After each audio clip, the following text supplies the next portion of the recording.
Alright, everybody, welcome to my channel. This is the Mage Next Door. There's a bunch of things I want to talk about on this channel and give you an idea of what we are going to talk about. So, we're going to talk about my personal experiences from actually doing the work and not just being an armchair magician. I know there's a lot of those out there. No offense to you guys, gals, and whatever else you want to call yourselves. But you know, that is not something that I am comfortable just doing. I'm not comfortable just reading and sitting back and philosophizing and making up theories and whatnot without experience, because experience is always the greatest teacher. You can you can theorize and you can think about maybe this is the best way to do certain things and maybe this will happen or that'll happen, but until you actually do it, that's where you really learn, and that's where you really grow, in my own experience and my personal opinion. There's going to be humor here, and you might like it, and you might not like it, and that's okay. But this is a side effect of Loki, the Norse god of mischief, being a spiritual guide of mine.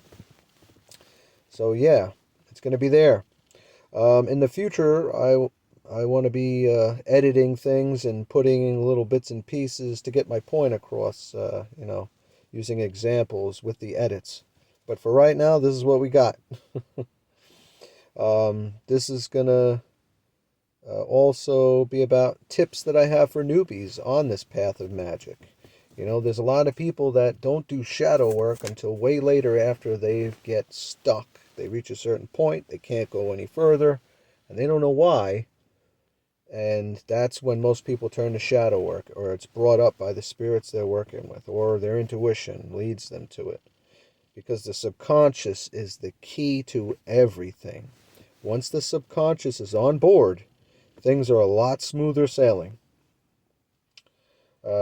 Like you can save yourself a world of hurt and unnecessary falling and scraping your face up and having to get up and dust yourself off and all that other wonderful things. It will save you blood and sweat and tears if your own shadow is on board, if your own inner child is on board and healed, if your own psyche is with you from the subconscious connecting to your conscious mind and then connecting to what's called the superconscious mind. We'll get into more on that later. I will talk about my experiences initiating through different currents, such as the Norse current of magic that Odin introduced me into, which is pretty freaking cool. And he's been a big part of my life since then, even now.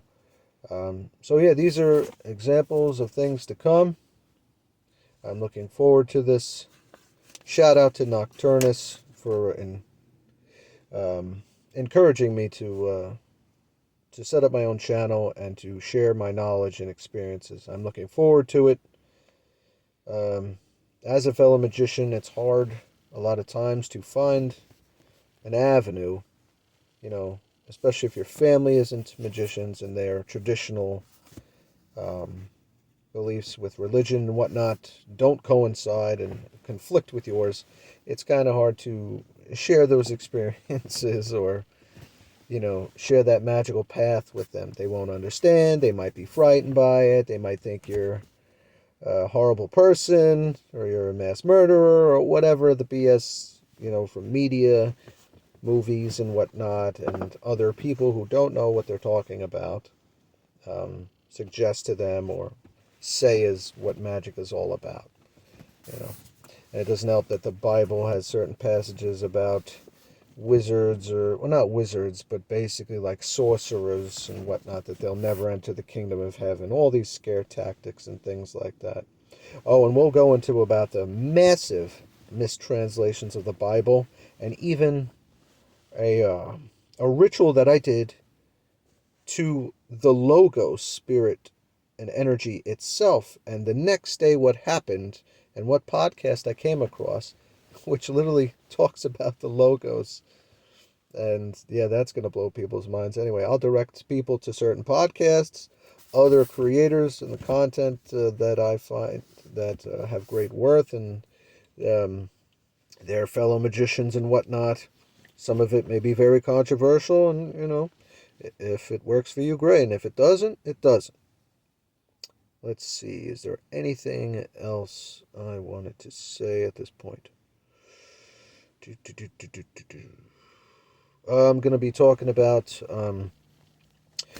a lot of things having to do with hermetics, which is I learned first from Franz Barden's magical system. He was a Czechoslovakian magician in the times of Hitler and whatnot, and there's a whole bunch of other theories and whatnot having to do with Hitler actually trying to catch him and torture him so that he could use him to work for him and use his magic power so that he could win the war. Crazy stuff, crazy stuff. But that book and his magical system it's very powerful. Even in the beginning parts of it, it's a framework that I've used throughout my life, and I haven't even worked through the whole book. I haven't even gone through all 10 steps because it gets more and more difficult. And the universe will throw things at you like any other real system of magic, whether you're working through the Kabbalah, you're working through the Qliphoth or whatnot. Any real alchemical system of magic, it kind of, in order for you to learn your lessons, it moves energies within your life, even if you're working with the runes. Like if you open up a rune and you don't want that energy in your life, you just want to know about the rune, then make sure you banish that energy, because if you leave it in there, it's going to go into your life, and that rune is going to bring that energy into your life whether you like it or not. So you better banish the energy if you don't want it in your life.